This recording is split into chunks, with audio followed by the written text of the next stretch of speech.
আমরা 20 দলীয় জোটে না থাকতাম আমার নেতাদেরকে ফাঁসি দেওয়া হতো না। মাননীয় স্পিকার, আমরা অত্যন্ত কষ্টের সাথে একটা জিনিস লক্ষ্য করলাম, আমাদের একজন মাননীয় সংসদ সদস্য আপনার কাছে অনুমতি চেয়েছে আমাদেরকে মুনাফেক বানানোর জন্য, মুনাফেক শব্দ ব্যবহার করার অনুমতি চেয়েছে। আপনি অনুমতি দেন নাই মাননীয় স্পিকার, এজন্য আপনাকে ধন্যবাদ।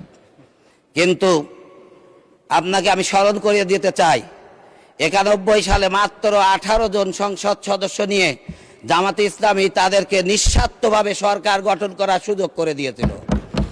মাননীয় স্পিকার, 20 দলীয় জোট গঠন করে জামাতে ইসলামী বাংলাদেশ এই দেশ থেকে ফ্যাসিস্টদেরকে তাড়ানোর জন্য 20 দলীয় জোটের সাথে থেকে তারা বিভিন্নভাবে হামলা মামলা এবং নির্যাতনের শিকার হয়েছে, তবু 20 দলীয় জোট ত্যাগ করে নাই।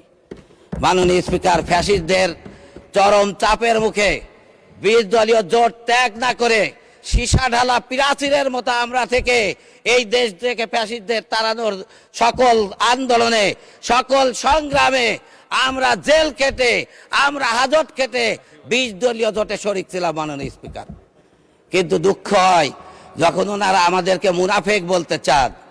আমাদের নেতৃবৃন্দকে ফাঁসি দিয়ে হত্যা করা হয়েছে। আমার মনে হয় যদি আমরা 20 দলীয় জোটে না থাকতাম আমার নেতাদেরকে ফাঁসি দেওয়া হতো না। জামাতে ইসলামীকে নিষিদ্ধ ঘোষণা করা হয়েছে।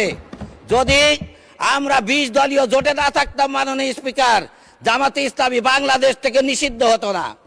আমাদেরকে আমাদের দলীয় প্রতীককে কেড়ে নেওয়া হয়েছে।